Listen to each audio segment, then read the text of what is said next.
আমরা যে সময়টা পড়ছিলাম খ্রিস্টপূর্ব ষষ্ঠ শতাব্দী, প্রাচীন ভারতের ইতিহাসে এক যুগ পরিবর্তনীয় সময়কাল। আমরা এর মধ্যেই রাজনৈতিক বিবর্তনের ইতিহাস পড়েছি এবং দেখেছি কী করে নগর সভ্যতা এবং নগর সভ্যতা থেকে ধীরে ধীরে একটি সাম্রাজ্যের গোড়াপত্তনের বীজ মগধকে কেন্দ্র করে কথিত হচ্ছে। এবার আমরা এই রাজনৈতিক বিবর্তনের থেকে সরে গিয়ে ধর্মীয় বিবর্তনের দিকে একটু নজর ঘোরা। মানব জীবনে ধর্ম অত্যন্ত গুরুত্বপূর্ণ বিষয়। ভারতবর্ষের প্রাচীনকাল থেকে আমরা যে ইতিহাস পড়েছি সেখানেও এই ধর্মের এক বিবর্তন দেখেছি।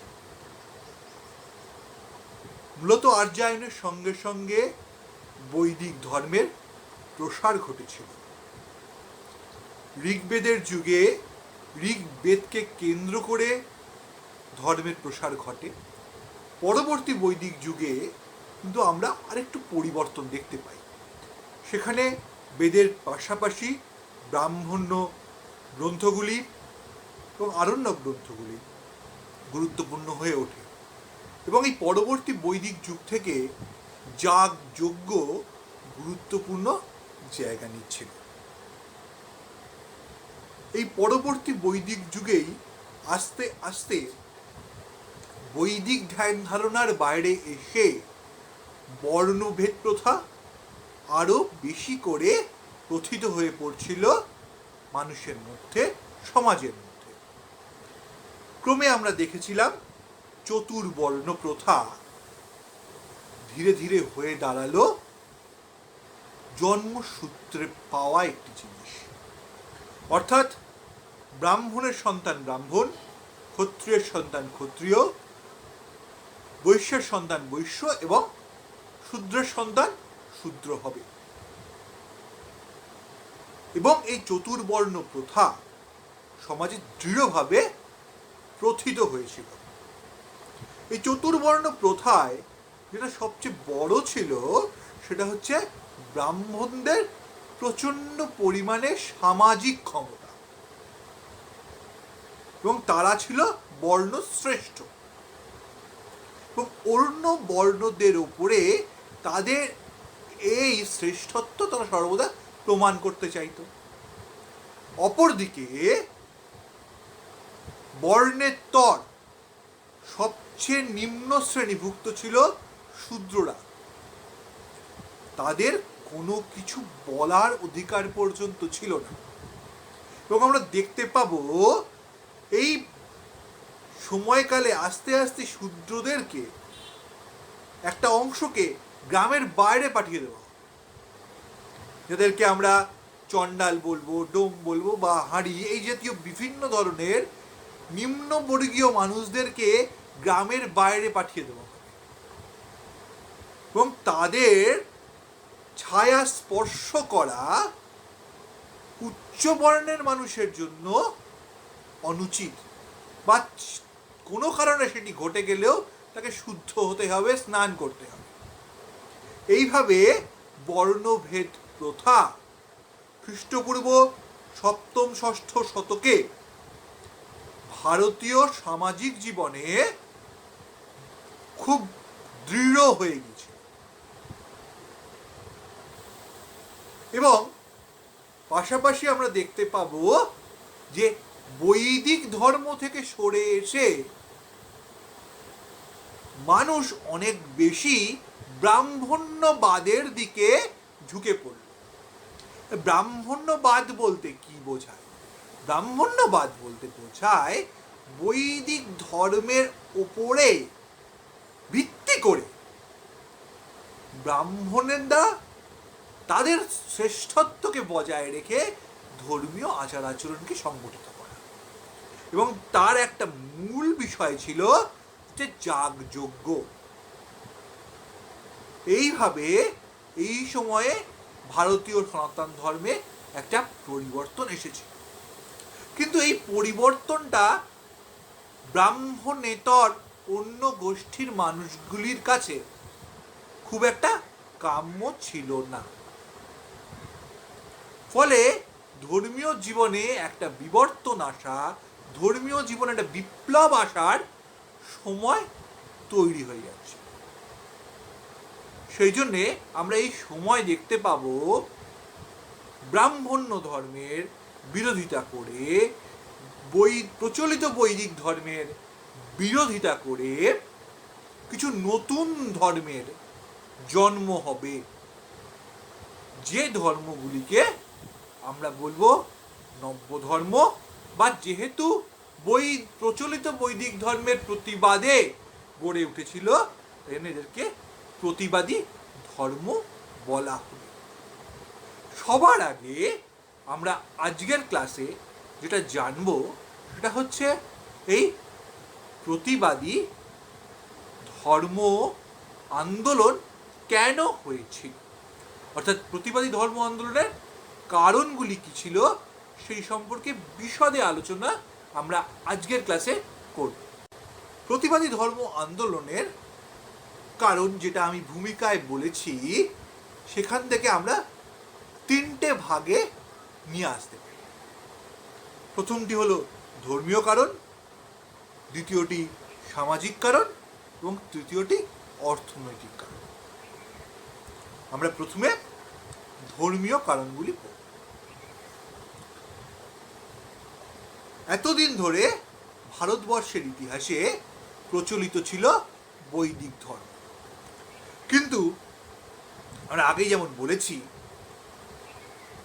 ঋগ্বেদের যুগে যে বৈদিক ধর্ম ছিল সেই সনাতন ধর্মের ধীরে ধীরে ক্ষয় হচ্ছিল, অর্থাৎ বৈদিক ধর্ম তার পূর্ব গৌরব হারিয়ে ফেলেছিল এবং তার যে সকল মানুষের কাছে গ্রহণযোগ্যতা ছিল সেই গ্রহণযোগ্যতাটা ধীরে ধীরে লুপ্ত হচ্ছে। দ্বিতীয় পয়েন্ট, এই সময় বৈদিক ধর্ম ব্রাহ্মণ্যবাদের প্রকোপে বা প্রভাবে অনেক বেশি যাগযজ্ঞ কেন্দ্রিক হয়ে পড়েছে। অর্থাৎ এখন যাগযজ্ঞ করতে হবে, তাহলেই দেবতাকে তুষ্ট করতে হবে, এবং দেবতাকে তুষ্ট না করলে বিভিন্ন রকম অনাসৃষ্টি করতে পারে। এবং এই যাগযজ্ঞগুলি খুব একটা সহজ ছিল না, এগুলো ছিল হচ্ছে অত্যন্ত ব্যয়বহুল। ব্রাহ্মণরা এই যাগযজ্ঞগুলি করত, কিন্তু তার জন্য ব্যবস্থাপনার দায়িত্ব থাকতো হচ্ছে ক্ষত্রিয় এবং বৈশ্যকুলের ওপর, অর্থাৎ তারা অর্থের যোগান দিত আর যাবতীয় শ্রম প্রদান করতে হতো শূদ্র বর্ণের মানুষকে।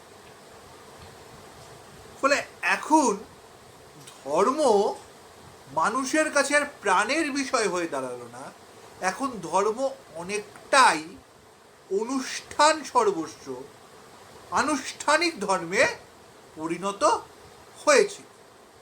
এই আনুষ্ঠানিক ধর্ম মানুষের কাছে বেশি দিন ধরে গ্রহণযোগ্য থাকলো না। একটা জিনিস কিন্তু মাথায় রাখতে হবে, এই যে চতুর্বর্ণ, এই চতুর্বর্ণের মধ্যে ব্রাহ্মণরা কিন্তু সংখ্যায় কম ছিল অন্যদের তুলনায়। অর্থাৎ এই ব্রাহ্মণদের চাপিয়ে দেওয়া এই আনুষ্ঠানিক ধর্ম আস্তে আস্তে অন্যদের কাছে অপ্রেয় হয়ে উঠল। তৃতীয় পয়েন্ট, ব্রাহ্মণ্যবাদ, যেটা আমরা এতক্ষণ ধরে আলোচনা করছি। অর্থাৎ ব্রাহ্মণরা তারা অন্যান্য বর্ণের ওপর যেভাবে নিজের শ্রেষ্ঠত্বকে বজায় রাখছিল, এবং সেটা কিন্তু সামাজিকভাবে নয়, সেটা বর্ণশ্রেষ্ঠ ধর্মীয়ভাবে তারা প্রমাণ করছিল। এমনকি আমরা এক্ষেত্রে বলতে পারি ঋগ্বেদের একটি পুরুষ সূক্ত বলে একটি সূক্ত আছে, সেটিকে তারা ব্যবহার করলো, যদিও মনে করা হয় ঋগ্বেদের পুরুষ সূক্ত পরবর্তীকালের প্রক্ষেপ। সেখানে বলা হচ্ছে ঈশ্বরের মুখ থেকে ব্রাহ্মণের জন্ম, ঈশ্বরের হাত থেকে বাহু থেকে ক্ষত্রিয়ের জন্ম, জঙ্ঘা থেকে বৈশ্যের জন্ম, শূদ্রের জন্ম ঈশ্বরের পায়ের নখ থেকে। অর্থাৎ এইভাবে ব্রাহ্মণরা তাদের শ্রেষ্ঠত্বকে প্রমাণিত করছিল, যেটা অন্য কোনো বর্ণের মানুষের কাছে গ্রহণযোগ্য হচ্ছিল না। ইতিমধ্যেই একটি অংশ মানুষ, যারা ঋষি, যারা এই ব্রাহ্মণ্যবাদী সমাজের বাইরে গিয়ে ঋগ্বেদের মূল ভাববস্তু, যাকে উপনিষদে সংগ্রহ করছিলেন, সেখানে মানুষের মুক্তির উপায়ে হিসেবে কর্মফলের কথা বলছিলেন, এবং সেখানে কিন্তু এই যাগযজ্ঞের আনুষ্ঠানিকতার তারা কথা বলেননি। ফলে এই উপনিষদের যে ধারণা, সেটাও কিন্তু মানুষকে প্রভাবিত। এই ঔপনিষদীয় দর্শন মানুষকে প্রচলিত ধর্মের বাইরে যেতে সাহায্য করছে। এরপরে আসি সামাজিক কারণ। সামাজিক কারণেও ব্রাহ্মণ্যবাদ অবশ্যই এটা মূল প্রধান কারণ হবে। কারণ রাজনৈতিকভাবে শক্তিশালী ছিল যে ক্ষত্রিয়রা, যাবতীয় যুদ্ধ জয়, যাবতীয় নতুন জমি দখল, অনার্যদের সঙ্গে যুদ্ধ, এই যাবতীয় কিছু সাম্রাজ্য বিস্তার, তো সব কিছুই করছিল হচ্ছে ক্ষত্রিয় রাজারা। কিন্তু তা করলেও, তারা রাজার সিংহাসনে বসে থাকলেও, তাদেরকে ব্রাহ্মণদের কথায় অনেক সময় প্রভাবিত হতো, তো শুনতে হতো। অতএব সেটা সবসময় কিন্তু তাদের কাছে খুব একটা গ্রহণযোগ্য বা প্রিয় ছিল।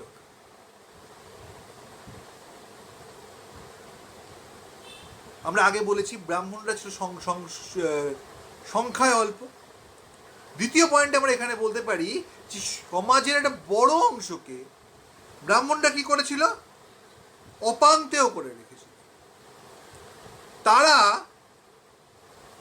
এর থেকে বেরিয়ে এসে একটা পথ খুঁজছিল, যেটা তাদেরকে দিল হচ্ছে এই নব্য ধর্ম আন্দোলন বা নতুন ধর্মগুলো। তৃতীয় যে কারণটির কথা আমরা বলেছি, অর্থনৈতিক কারণ, সেখানে আসা যাক। দেখো, এই সময় ব্রাহ্মণ্য ধর্ম যেভাবে যাগযজ্ঞ সর্বস্ব হয়ে উঠেছিল, তার থেকে এবং সেই যজ্ঞগুলির একটা বড় অংশ ছিল হচ্ছে কিন্তু পশু বলি, এবং সেই পশুগুলি কিন্তু মূলত ছিল হচ্ছে গোজাতীয় পশু। মেষ বলি দেওয়া হতো অনেক সময়, এবং সেই বলিটা খুব কম দেওয়া হতো না, প্রচুর পরিমাণে বলি দেওয়া হতো। ফলে এই বলি দিতে গিয়ে পশুপালনের জন্য বা কৃষির জন্য যে পশু দরকার ছিল, তার পরিমাণ কম ছিল। সেটা কিন্তু অন্যদের কাছে খুব একটা প্রিয় ছিল, ভালো লাগেনি, এবং সমাজের অর্থনৈতিক অবক্ষয় তৈরি হচ্ছিল। ইতিমধ্যেই এই সময় নতুন নতুন নগর তৈরি হচ্ছে, ব্যবসা বাণিজ্য বাড়ছে, ফলে বৈশ্য শ্রেণী তাদের কিছু আর্থিক প্রতিপত্তি বৃদ্ধি হচ্ছে। এই যদি সামাজিক কারণে আমরা দেখতে পাই ক্ষত্রিয়দের আপত্তি, অর্থনৈতিক কারণে দেখতে পাবো বৈশ্যকুলের আপত্তি। কারণ তারা এখন আর্থিকভাবে অনেক বেশি শক্তিশালী, কিন্তু তাদের না আছে কোনো সামাজিক মর্যাদা, না আছে রাজনৈতিক মর্যাদা, কিন্তু তারা অর্থনৈতিকভাবে শক্তিশালী। ফলে তারা এমন একটা পথ খুঁজছিল, একটা নতুন ধর্ম খুঁজছিল, যেটা তাদেরকে সামাজিক মর্যাদা। এই জন্য আমরা দেখতে পাবো যে নব্য ধর্ম আন্দোলনে পথিকৃৎ যদি ক্ষত্রিয়রা হয়, তাদের একটা বড় অংশ ছিল যারা এই ধর্মটিকে গ্রহণ করেছিল, তারা কিন্তু বৈশ্য। আরেকটা জিনিস, ব্যবসা বাণিজ্য বাড়লেই কতগুলো জিনিস খুব জরুরি হয়ে পড়ে। তার মধ্যে অন্যতম হচ্ছে সুদ দেওয়া, টাকা ধার দেওয়া, সুদ নেওয়া, এবং ব্যবসা বাণিজ্যের জন্য কখনো কখনো বিদেশ ভ্রমণ। অর্থাৎ তখন তো আর প্লেনের ব্যবস্থা ছিল না, তখন বিদেশ ভ্রমণ বলতে সমুদ্রপথে যেতে হতো।